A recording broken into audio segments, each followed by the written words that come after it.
If you could do anything other than your business, you can't do the business that you're in right now, what would you do if you could never get paid for it? And the first thing that I answered, and it was an immediate answer, was speak. I love to speak, as you may find out, or you might already realise. And this was my first introduction to the idea of what's called a purpose beyond money. It's knowing what you love. It's not just about doing what you love, because it would be great just to be on the golf course or, you know, hanging out with your mates all day. It's not about just doing what you love, but about an element of what you love being incorporated into your life and into your purpose.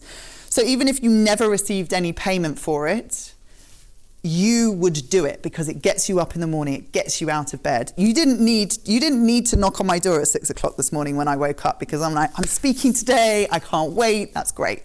So I'm just going to get you to answer this question.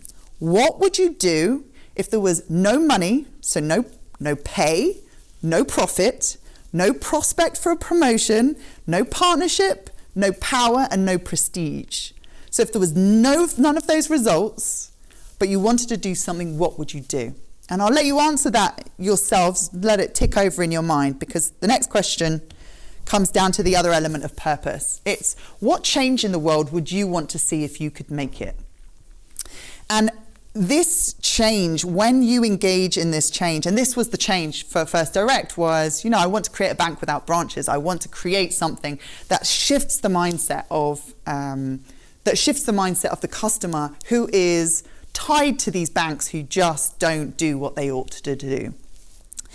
And a purpose beyond money has the power to attract other people. It is more fulfilling. It's more fulfilling and more satisfying than a day-to-day, than what you're doing day to day.